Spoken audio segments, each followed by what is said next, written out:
ನೀ ನನಗೆ ಜೇನಾಗುವ ನಾ ನಿನಗೆ ನೀ ನನಗೆ ಜೇನಾಗುವ ರಸದೇವ ಗಂಗೆಯಲಿ ಮೀನಾಗುವ ಹೂವಾಗುವ ಹಣ್ಣಾಗುವ ಪ್ರತಿರೂಪಿ ಭಗವತಿಗೆ ಮುಡಿಪಾಗುವ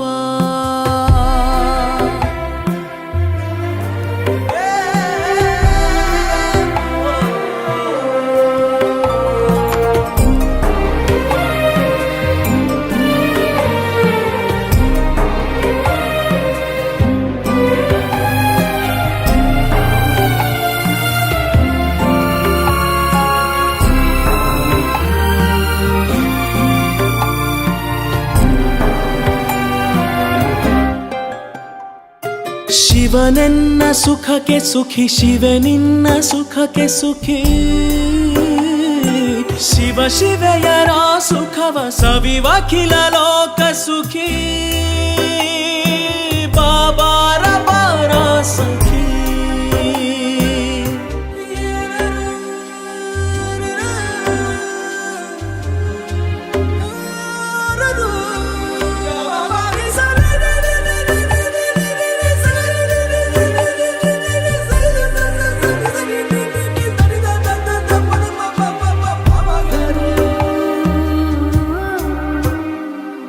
ವಿರಹ ದುರಿಯನು ಕುದಿಸಿ ಹಾಲು ಪುಣ್ಯವ ಹಾಸಿ ಹೂವು ಸುಖವನೆ ಹೊದಿಸಿ ಮಿಲನ ಮಧುವನು ಸೂಸಿ ಬಾಬಾರ ಬಾರ ಸಖಿ ನಾ ನಿನಗೆ ನೀ ನನಗೆ ಜೇನಾಗುವ ನಾ ನಿನಗೆ ನೀ ನನಗೆ ಜೇನಾಗುವ ರಸದೇವ ಗಂಗೆಯಲಿ ಮೀನಾಗುವ ಹೂವಾಗುವ ಹಣ್ಣಾಗುವ ರತಿರೂಪಿ ಭಗವತಿಗೆ ಮುಡಿಪಾಗುವ ಬಾಬಾರ ಬಾರ ಸಖಿ ಬಾಬಾರ ಬಾರ ಸಖಿ ಬಾಬಾರ ಬಾರ ಸಖಿ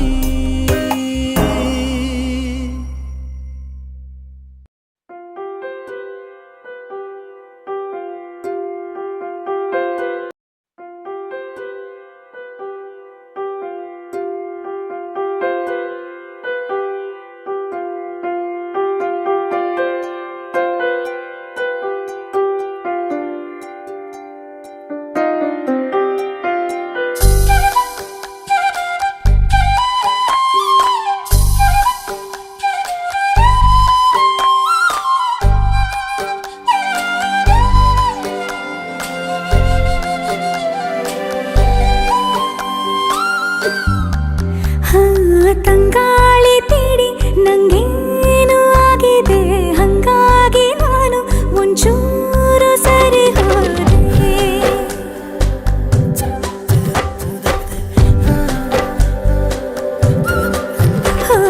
ತಂಗಾಳಿ ತೀಡಿ ನಂಗೇನು ಆಗಿದೆ ಹಂಗಾಗಿ ನಾನು ಒಂಚೂರು ಸರಿ ಹೋದೆ ಹೃದಯಕ್ಕೆ ನಗುತ್ತಾ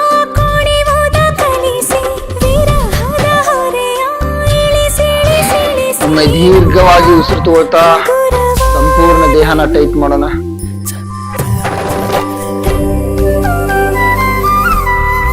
ಹಾಗೆ ಉಸಿರು ಬಿಡ್ತಾ ಟೋಟಲಿ ರಿಲ್ಯಾಕ್ಸ್ ಯುವರ್ ಬಾಡಿ.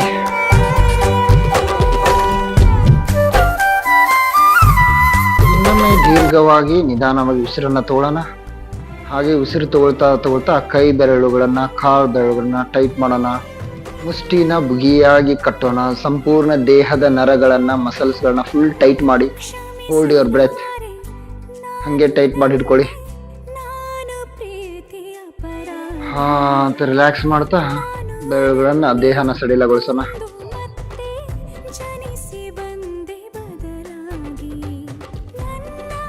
ತಲೆಯಲ್ಲಿ ಯಾವುದೇ ಆಲೋಚನೆ ಬೇಡ, ಗಮನ ವಿವರಣೆ ಕಡೆ ಇರಲಿ. ದೇಹದ ಪ್ರತಿಯೊಂದು ಅಂಗಾಂಗಗಳಿಗೂ ವಿಶ್ರಾಂತಿಯನ್ನು ನೀಡ್ತಾ ಹೋಗೋಣ. ಬೆಳಗಿನಿಂದ ಮಾಡಿದ ಎಲ್ಲಾ ಆಸನಗಳಿಂದ ನಮ್ಮ ದೇಹ ದಣಿದಿರುತ್ತೆ.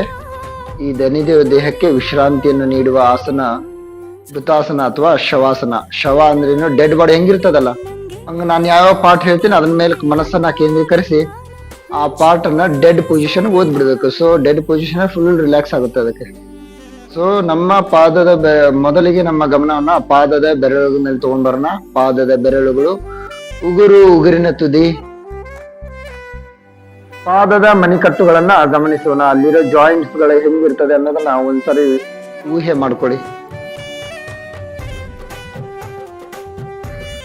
ನಾವು ಪ್ರತಿನಿತ್ಯ ದೈನಂದಿನ ಚಟುವಟಿಕೆಗಳಲ್ಲಿ ನಮ್ಮ ದೇಹದ ಅಂಗಾಂಗಗಳನ್ನೇ ಮರೆತು ಬಿಟ್ಟಿರ್ತೇವೆ. ಹೆಂಗ್ ಮೂವ್ಮೆಂಟ್ ಮಾಡ್ತಾವ, ಹೆಂಗ್ ಚಾಲನೆ ಮಾಡ್ತಾವ, ಅವುಗಳನ್ನ ಗಮನವಿಟ್ಟು ನೋಡೋಣ. ನಮ್ಮ ಪಾದದ ರಚನೆಯನ್ನ ನೋಡಿ, ಅದ್ರೊಳಗಡೆ ಏನೇನಿರುತ್ತೆ ಅಂತ ಹೇಳ್ಬಿಟ್ಟು ಅಂಗಾಂಗಗಳನ್ನ ಗಮನಿಸೋಣ. ಮಣಿಕಟ್ಟುಗಳನ್ನ ಗಮನಿಸಿ. ಸ್ವಲ್ಪ ಮೇಲ್ಗಡೆ ಬಂದ್ರೆ ಮೀನುಕಂಠದ ಭಾಗ ಇರುತ್ತೆ, ಅದು ಸೂಕ್ಷ್ಮವಾದ ಮೂಳೆ ದೇಹದಲ್ಲಿ, ಅದನ್ನ ಮಸಾಜ್ ಮಾಡ್ಕೊಳ್ಳೋಣ. ಹಾಗೆ ನಮ್ಮ ಗಮನವನ್ನ ಮೊಣಕಾಲಿನ ಚಿಪ್ಪುಗಳ ಮೇಲೆ ತಗೊಂಡ್ ಬರೋಣ. ಚಿಪ್ಪುಗಳಲ್ಲಿರೋ ಜಾಯಿಂಟ್ಸ್ ಗಳನ್ನ ಗಮನಿಸೋಣ. ಅವುಗಳಿಗೆ ಅಗಾಧವಾದ ಶಕ್ತಿ ಬರ್ತಾ ಇರೋದನ್ನ ಅನುಭವಿಸೋಣ. ಮೇಲ್ಭಾಗ, ಕೆಳಭಾಗ, ಎಡಕ್ಕೆ ಬಲಕ್ಕೆ. ಹಾಗೆ ತೊಡೆಯ ಭಾಗಗಳನ್ನ ಗಮನಿಸೋಣ. ತೊಡೆಯ ಸ್ನಾಯುಗಳನ್ನ ಗಮನಿಸೋಣ. ಅವುಗಳಿಗೆ ಶಕ್ತಿ ಬರ್ತಾ ಇರೋದನ್ನ ಅನುಭವಿಸೋಣ. ಹಾಗೆ ನಮ್ಮ ಸೊಂಟದ